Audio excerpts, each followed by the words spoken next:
This week our text in Genesis was chapter 4:17 through 6:8.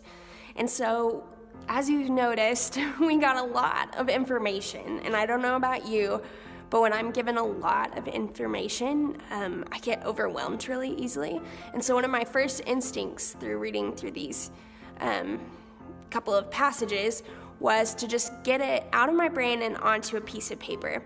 And one way I love to categorize information in my everyday life is through using bulleted paper.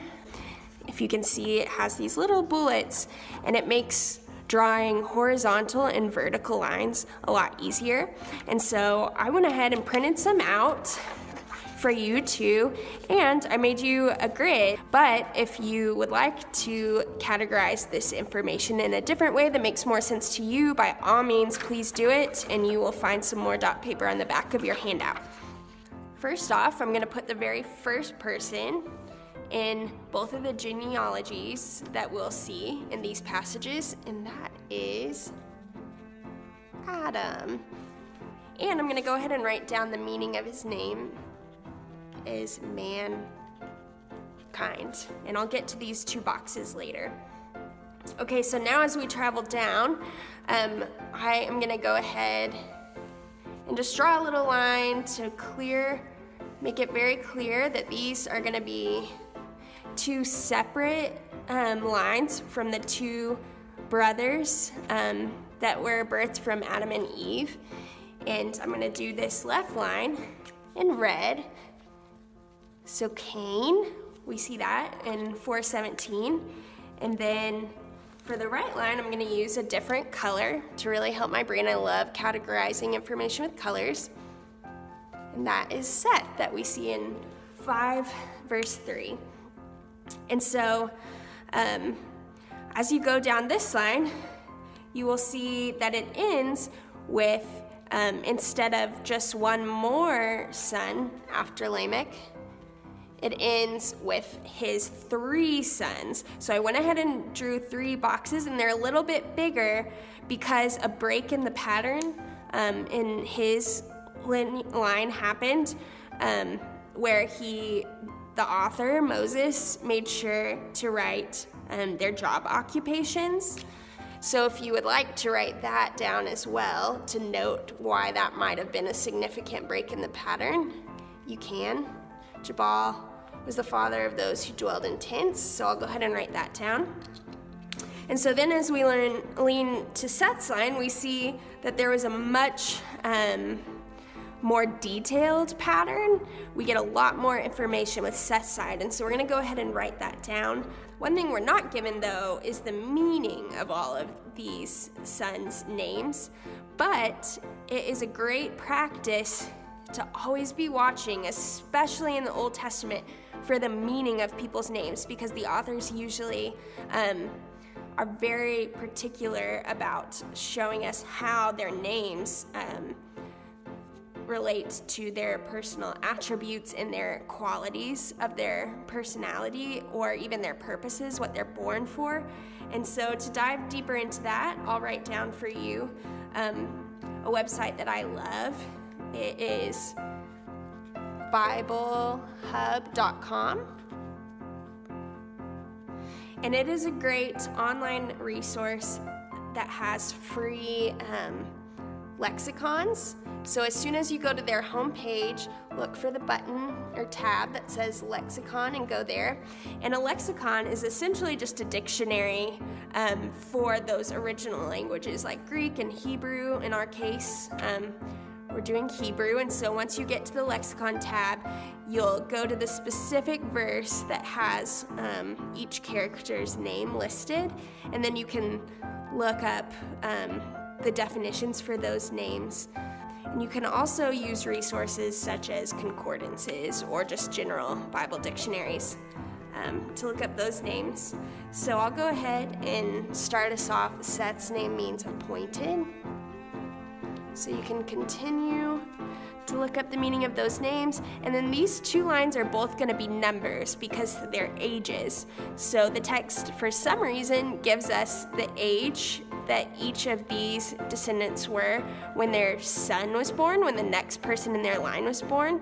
So when Seth fathered Enosh, we know that he was 105 years old. So you're going to record those ages of when they fathered, and then also their death, how old they were when they died. And so I'm going to come down here and continue. The next reason we did these two lineages side by side is to compare and contrast this 7th row. And so I'm going to write Enoch. Oops. Misspelled that.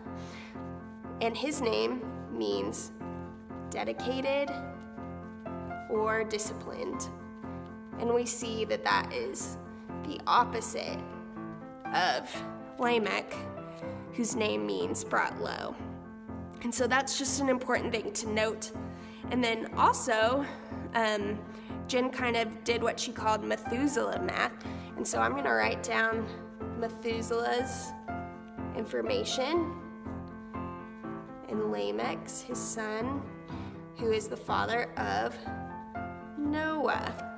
And so 187, 182, 500, 777, and 969. Okay, and one last thing to note that's important is that Methuselah's name means on his death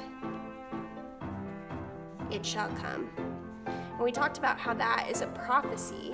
What we'll do is see how old Methuselah was when he died and what important thing happened when he died. And so we're going to add his age when he fathered Lamech, 187, to Lamech's age when he fathered Noah, 182.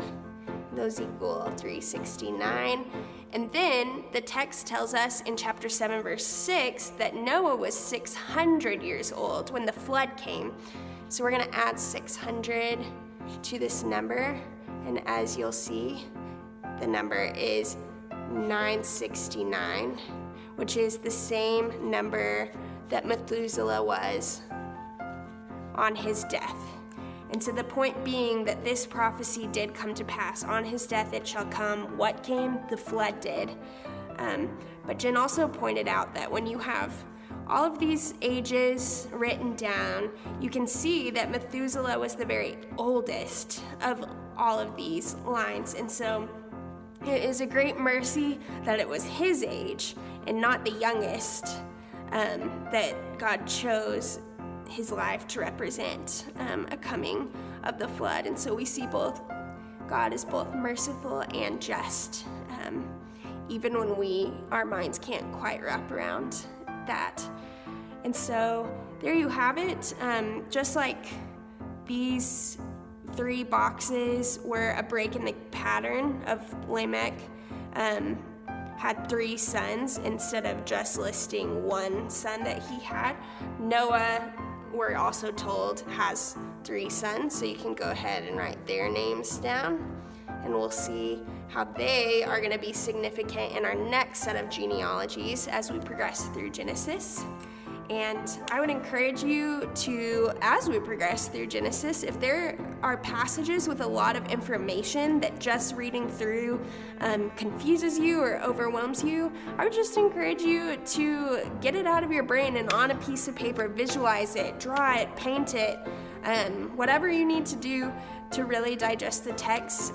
Don't just read over it, although that is so tempting, and I am very guilty of doing that in the past. This passage in particular is one I've skipped right over, but I would encourage you to just press in and do whatever it takes to lean into your weaknesses and confusion with the text.